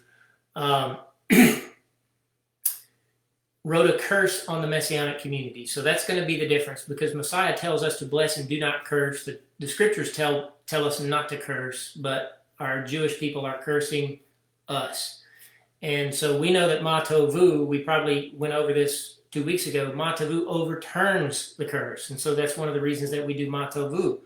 And I do it on a daily basis during the daily prayers. And what I'm consciously thinking about is the people who are cursing me, let God undo it and turn it into a blessing. Because trust me, if you believe in Messiah Yeshua, someone somewhere, if you're actively believing and demonstrating faith in Messiah Yeshua, then someone somewhere is cursing you, I promise you. And it may be people who profess to believe, it may be witches and warlocks, it may just be Joe Gentile walking down the street, you just never know. But that is the condition of being a believer in Messiah, is to be reviled by the world. And so I believe that's why that prayer was given to us, is to overturn those curses. So the Amidah, I don't do it every day, and we don't do it every Shabbat, the whole thing. Now, if you go to a more Orthodox Jewish synagogue, they're likely going to stand there. If they're in the synagogue at noontime, they're likely going to stand there and do the Amidah. This was for personal prayer in the time of Messiah. And he said it, the Pharisees like to be seen standing and praying. And so that might be one of the motivations behind the Amidah. So look at how much liturgy I can memorize, and I can stand here and pray and look wonderful and sound pious. I'm a wonderful person. You should follow me and let me be your teacher, because I'm a good teacher. Hint, hint. I don't want any part of that, but nonetheless, Yeshua acknowledged that the wording of these prayers is actually very sound. If you're looking at the Amidah, The concepts are biblical. It started with opening my lips so that I can tell your praises, and then we talk about our fathers. Baruch atah Eloheinu Elohei Avotenu. And we talk about his might. That's part of, I believe, Yeshua acknowledging the kingdom. We talk about his holiness. May your name be set apart, Yeshua said. We talk about binah, insight, understanding. Let us not be led astray. Teshuvah, if we do offend, let us do teshuvah. If we have been offended, let us forgive. That's what number 6 is. Geulah, redemption. Refuah, healing.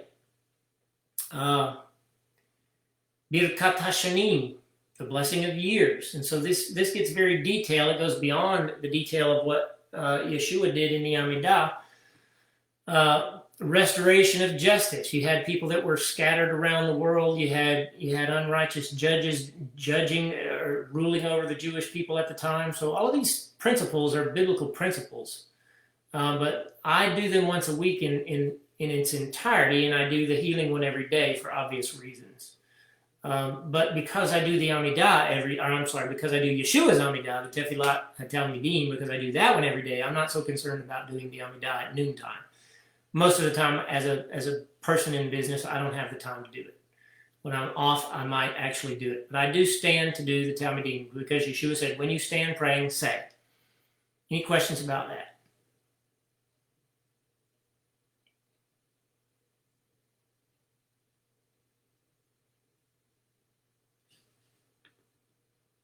I'm going to move on. We got 30 minutes left. The next prayer in our Siddur is page 36. Okay, so let's think about this. Are we still doing this standing in the sanctuary before our Elohim? I think so. However, we don't do Adon Olam every week in the synagogue because it's similar to Kumu, which is it's an acknowledgement of the Creator. And Adon Olam is another prayer that is a later, almost Talmudic prayer. I believe it's early Mishnah, or late Mishnah, early Talmudic age prayer. But it is a beautiful prayer. And one of the things I like about it is that it has Vehu Haya, Vehu Hove, Vehu Yiyeh B'Tifara. All right, that is probably the main reason why I love this prayer. I'm going to paste that in there if I can. Vehu Haya, Vehu Hove, Vehu Yiyeh B'Tifara. If you look at those words, you are seeing an arrangement of these letters over and over and over again. And of course, everybody on here probably knows that that's his name. And so this is proof that his name is past tense, present tense, future tense, all in one word. Vehu Haya, Vehu Hove, Vehu Yiyeh B'Tifara. And he was, and he is, and he will be in splendor. He always will be splendorous, wonderful, magnanimous. You know, that's kind of what we're saying to him in this prayer. And so that was one of the main reasons that I like doing this prayer. There's 2 different versions of melodies. Actually, there's multiple versions that you can sing this song by. But both of them are beautiful. But so we do this on the Chodesh, on or after the Chodesh, in order to acknowledge the Creator.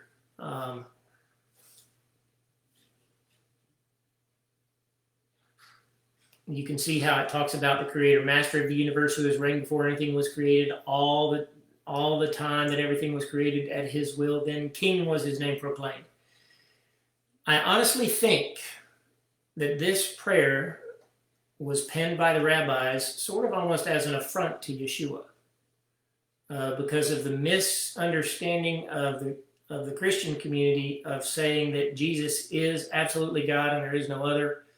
And I hate to get into that subject because so many people get confused about the identity of Yeshua, and the word Trinity is such a troublesome word because Yeshua is a perfect manifestation of the Creator.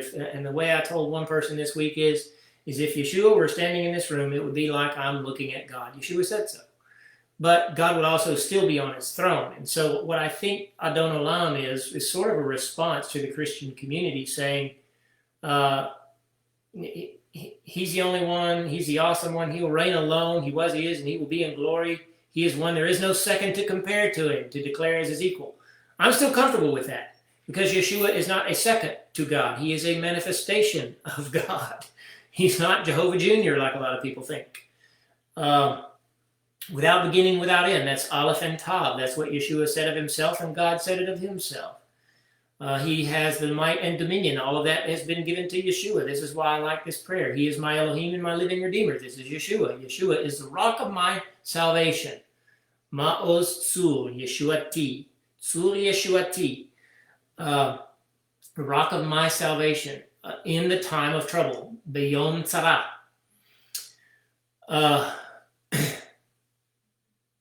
He is my standard and a refuge for me, the portion of my cup in the day I call. And of course, I think of the cup that Yeshua held up. In his hand I will deposit my spirit. That's what Yeshua said to Elohim when he was hanging on the tree.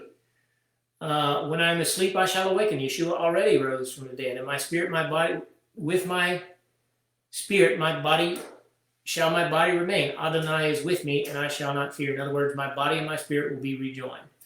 Okay, so that's the resurrection. So this is not, even though I think it was a response to the Christian community, I'd have to check the timing of it.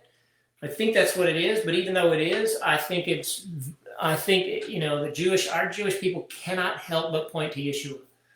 Even when they're trying to do something exactly the opposite, they don't understand how they point to Yeshua, because they don't understand that Yeshua is the very force of creation. He's the Word of God manifested in flesh. And so everything they say about the Creator here, they're also saying about Yeshua. And this is almost prophetic about Yeshua. And so certainly I have no qualms about praying and singing this prayer. Any thoughts or comments?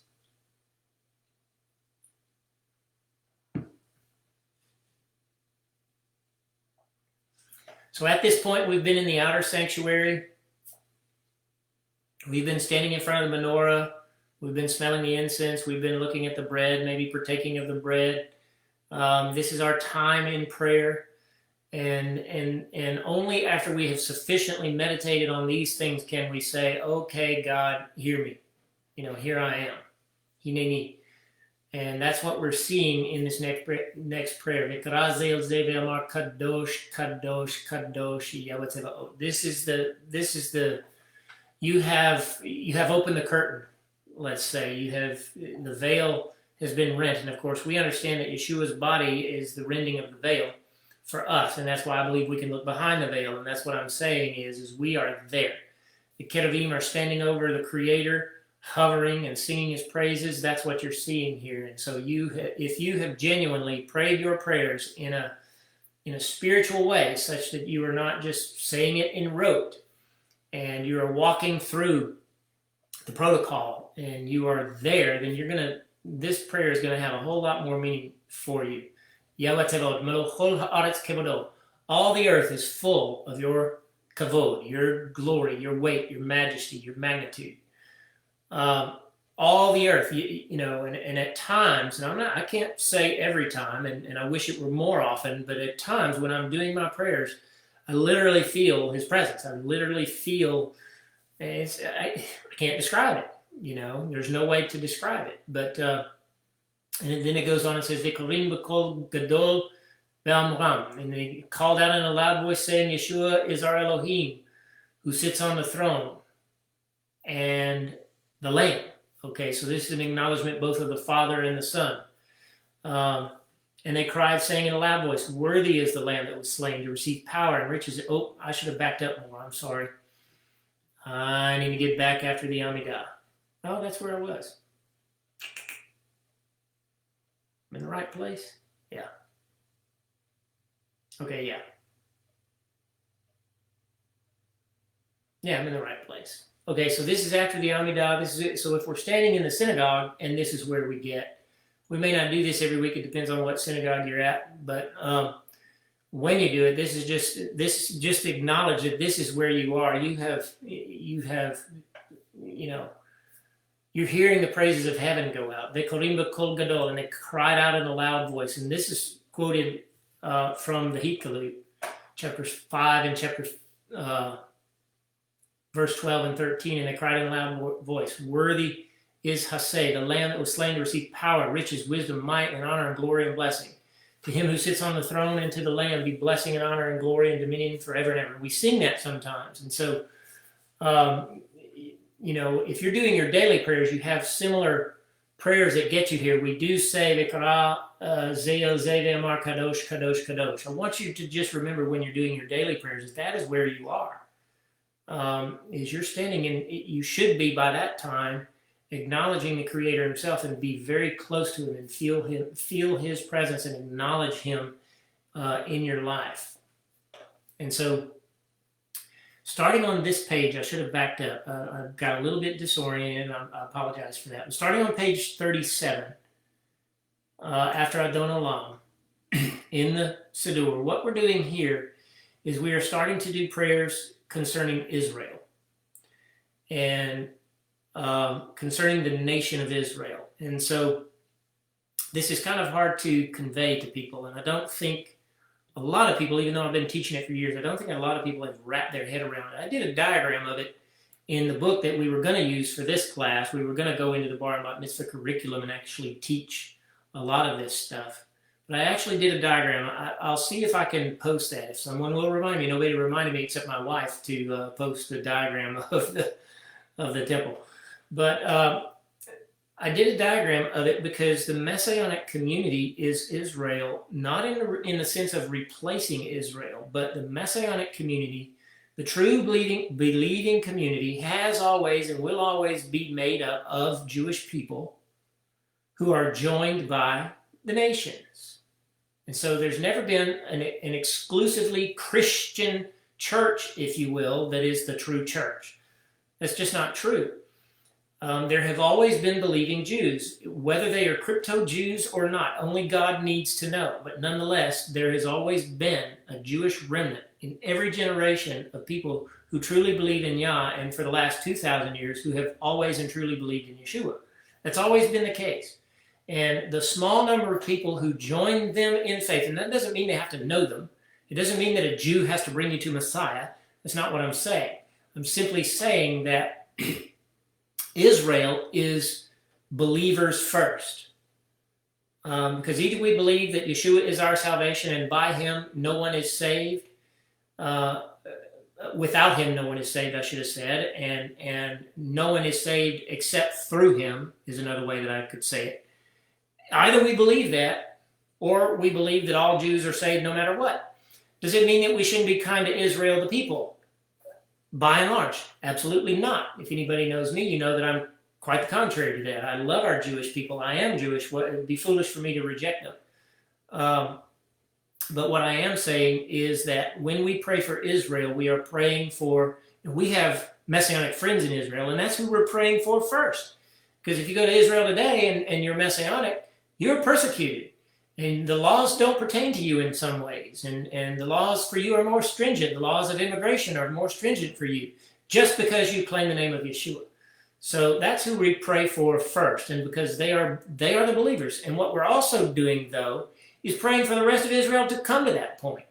Because I personally believe that the coming of Messiah is contingent upon the preparation of the Jewish people to be ready to receive him, and first they will be deceived.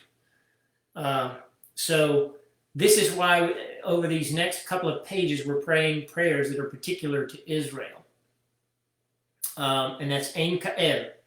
Ein Ka'el Yeshurun. There is none like the God of Yeshurun. Yeshurun is a pet name for Israel. Some of you may know that. Some of you may have forgotten it. But I'm going to paste it in our window here. Is everybody with me? It's been mighty quiet.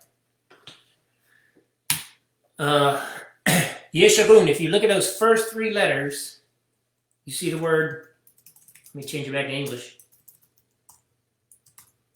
Yashar, which means, literally, it means straight. In other words, walking the straight path. And Yeshua said the way is straight. Okay? And so Yeshurun is a pet name that Elohim has for the people of Israel, the straight ones. And because it's plural, Yeshurun, O-O-O-O-N on the end is actually kind of makes it plural, if I'm not mistaken. Ein Ka'el Yeshurun, there is none like the God of Yeshurun. The pet name is kind of like you calling your son Buddy. I used to call Jake Buddy all the time. Rochev Shemaim, who rides on the heavens to help you. So this is a prayer for the people of Israel, who rides on the heavens for your help, and in his excellency on the skies. He is a dwelling place, and underneath are the everlasting arms, and he thrust out the enemy from before you, Israel, and said, destroy. This was in the Song of Moshe at the end of Deuteronomy. And Israel dwells in safely, the fountain of Yaakov alone, in a land of grain and choice wine. Yes, his heavens drop down dew, and that can only be Messianic Israel. Does that mean that God doesn't bless the Jewish people? Absolutely not. He does. But the blessings of Israel belong to those who believe in Yeshua. Always. Happy are you, O Israel, who is like unto you, a people saved by Yahweh, the shield of your help, and he who is the sword of your excellency. Remember what I said about Shabbat and the sword? Your enemies shall dwindle away before you, and you shall tread upon their high places. Invariably, throughout the week, you're going to hear something about the nation of Israel today, the political entity, the government of Israel, the people of Israel today.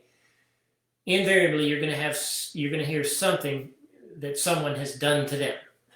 And so we often pray for Israel that they are protected. And of course, the next one is Shir Moshe.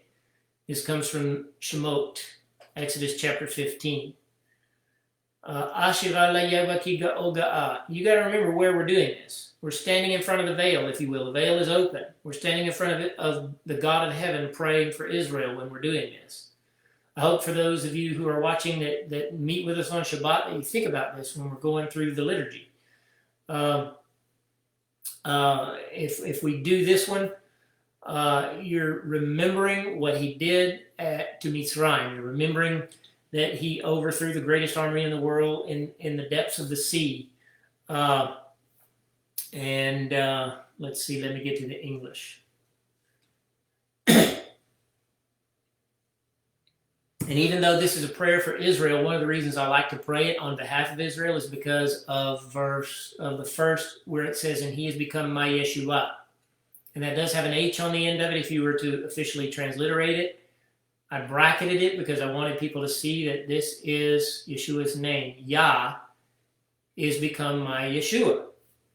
This was Moshe singing. Yeshua. Moshe probably understood that the name of the Savior would be Yeshua, that the name of Messiah would be Yeshua. Yah has become my Yeshua today. This is my Elohim, and I will glorify him, my Father's Elohim. What had he just seen? If you don't remember, this is on the other side of the sea. The Egyptians have been drowned in the sea. What did they see before that? Back when they were on the other side with Egypt behind them and the sea in front of them, and they didn't know what they were going to do, and they were panicking. And Moshe said, stand still and see the Yeshua of your God. Stand still and see the salvation of your God. What happened? The cloud moved around from in front of them to between them, behind them, between Israel and Egypt. But also before the cloud went, what a lot of people miss is that the Malach, the messenger, and that's Yeshua, the messenger of Elohim, the what most people call angel, the angel of the Lord. He moved first. And then the cloud went and moved. Okay? And that's why I believe that Moshe says what he says here. And so if we can pray this on behalf of Israel and in the spiritual realm, remind Israel of who their God is and call out his name to them on behalf of them, maybe more of them will start waking up. Maybe more of Israel will start coming to Messiah. Your right hand, O Yah, is glorious in power. That's Yeshua right there. He stands at the right hand of Elohim. There's not enough people preaching that. The Trinity has him standing in the same body as God and sharing an egg with the Holy Spirit. I mean, it's ridiculous the way they talk about him. Yeshua is a human being standing at the right hand of the Creator. And this is what Moshe is acknowledging there, that Yeshua fought the battle for them. Salvation fought the battle for them. Absolutely. What a sight to behold. It was magnanimous. Water's piled up. He's reminding them of the sea. Israel needs to be reminded that they were saved for a purpose, and that purpose was to bring Messiah into the world. And the whole world heard it, and because of that, they are a people that has been preserved through the ages like no other people, in spite of the fact that, like no other people, they have been persecuted. And, I was denied my Jewishness for nearly 30 years of my life because my grandmother just didn't want people to know, I suppose. It wasn't a big deal to her. She was a believer in the Messiah, but my mom was born in 1941, right in the middle of the war, and I don't think she wanted her persecuted because Georgia wasn't very friendly to the Jewish people at that time. So that's what we're seeing here is we're praying for Israel to remember who the Creator is and who Yeshua is, and that God saved them already for a purpose, and so to come back to that purpose. And similarly is Shir Hannah, the Song of Hannah. And this is a beautiful prayer sung by a barren woman who would conceive. And that happens a lot in the scriptures. For some reason, Elohim chose barren women to teach the Messianic age through. And so that's kind of very similar to us being dead and then coming to life, because the womb was the source of life to Israel. And when a woman's womb was dead, it was a very sad thing in those days. And so for her to be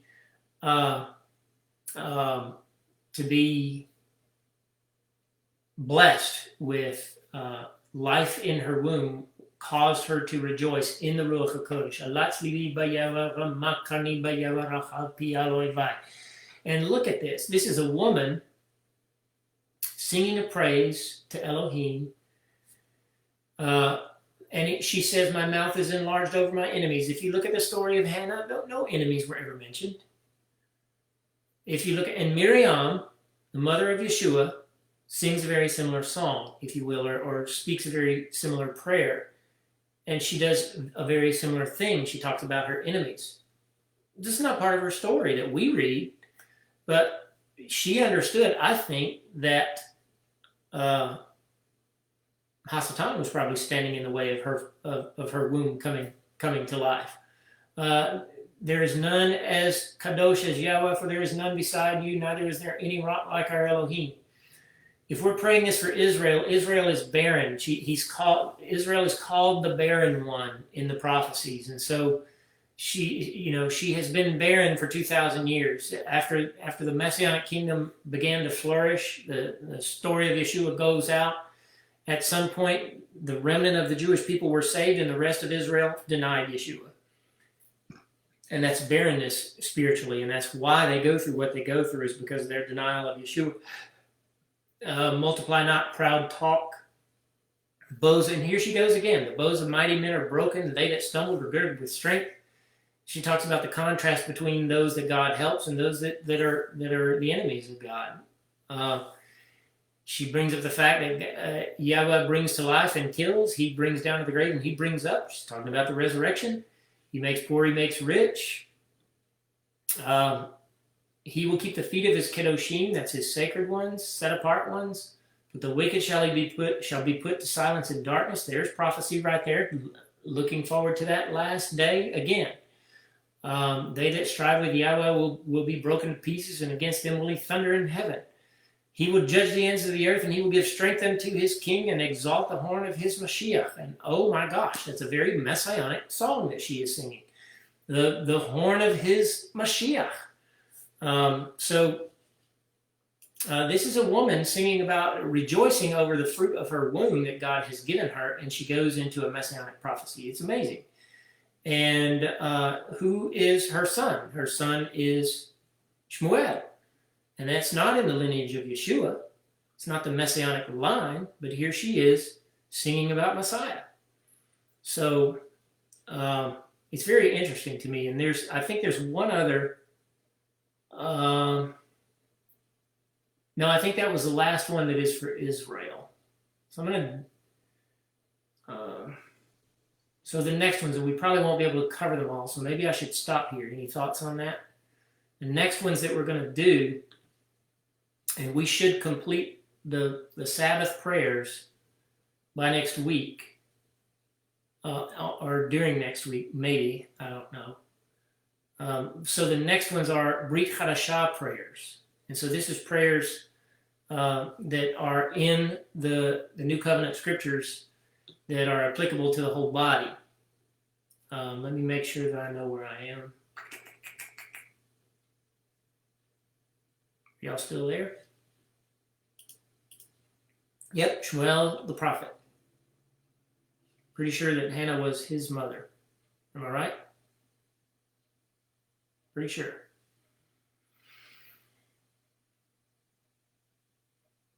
Okay, so after the Song of Hannah, you have Elohim Asher, the God who, and that is from Ivrim, the book of Hebrews. Teromim Nafshi, which is the one that Miriam prayed, if I'm not mistaken. Yeah, from Luke chapter 1. Pakadetamo, which is also from Luke. And I believe that is actually Zechariah's prayer. And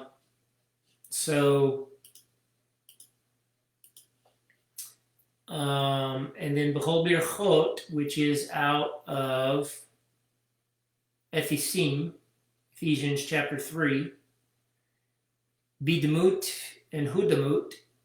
Bidmut is out of In the Image of Elohim. Yeshua was created in the image of Elohim. And then that's out of Philippians. And then Colossim is where Hudamut. He is the image. And then Mashiach Eved HaYodim, that's out of Romans.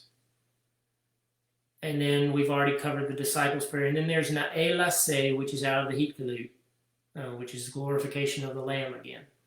So those are the ones that come out of the Brit Hadashah, and that's where we're going to pick up. And all of this, to me, should be done with the understanding that we're standing in the very kavod, the presence of Elohim. And if I just honestly believe that if we as people did that every day in our prayers, that our prayer life would be more full. And then if we as a body did that when we were assembled, if we understood what we were doing and walking through prayers, that were actually going through the process of the offerings that were in the temple, which were given to us as lessons for the future and as shadows of things coming. And of course, those things are already here, and that's life in Messiah. But we've lost so much sight of that. And oddly enough, the Catholic Church in some ways understood this because they stole and borrowed from the Jewish people. I mean, they inherited the faith from the Jewish people. And so you can go to older, especially cathedrals over in Europe, which I've seen several of them. You can kind of see this layout in their sanctuaries. And I think it was done on purpose. They had holy water at the front, which would be the brazen sea. They have the incense burning that they carry through, which would be similar to the incense, the altar of incense. And they have the lectern up in the front, which would be similar to the bread of the prayer. So they had some things kind of right, and they used that actually to teach the people about heaven. So, but we've lost sight of that, especially here in America, when you just throw up a square building and put a pulpit at the front, and we don't think about it. And when we're not taught in depth how to pray, we're taught sometimes what to pray. And I'm going to go ahead and say this. I don't like being in a room where people are praying and they just regurgitate the same thing they heard some other guy pray yesterday. Or being in a room and 5 or 6 people praying and they all basically say the same thing. Why you got to repeat what that guy just said? You're talking to the same entity. He's got a memory. God didn't forget in 2 seconds. I think we need to be more genuine with Elohim when we're praying to him, especially when we're going off the cuff. When you're doing these things, what I'm trying to get us to recognize is that we're saying the very words of Elohim, and we're going through the protocol that was put up for the temple, and I believe that the Talmudim followed. As a matter of fact, if you look at the Greek text in Acts chapter 2, verse 40-something, can't remember exactly, but it says, and they continued daily in the breaking of bread and in the fellowship of the Kiddushim, and in the prayers, okay? Daily in the temple, they continued in the prayers. I believe they were being very specific about that, that they were talking about the prayers. And so I think that these were Jewish men who were continuing the prayers, but now they had the Ruach HaKodesh to do them in. So that's why I'm trying to encourage us to be more diligent in and more disciplined in doing the prayers. Any questions or comments before we go?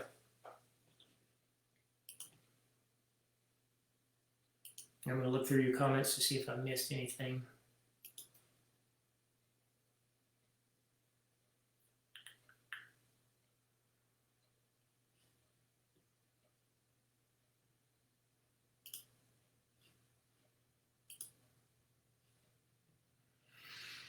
Looks like I might have missed a few comments. Sorry about that. Like I said, I have to cover Facebook sometimes.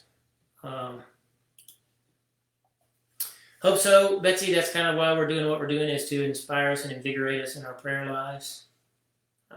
Thank you, Daniel. Incidentally, it's cool to have a guy named Daniel Crouch praying for another guy named Daniel Crouch. And I do that often, just like you do for me, and I appreciate it. He knows our heart. Pouring it out to him is awesome. Amen. All right, so we are finished. Zehakol. That's it. Hope to see those of you who assemble with us on Shabbat. I don't think I can be there this week, but next week we will be back. But you'll see me online. And to everyone, Lahitраot. Let's say a little prayer before we close out. Avinu Malkeinu, in the name of your Son Yeshua the Messiah, we give thanks for you opening up our eyes and seeing the majesty and the protocol of prayer, and help us to understand it and to implement it and to come into your presence with boldness and joy, and to understand that what we are doing is so much more than just sending a message and or submitting a chit, asking permission or anything like that.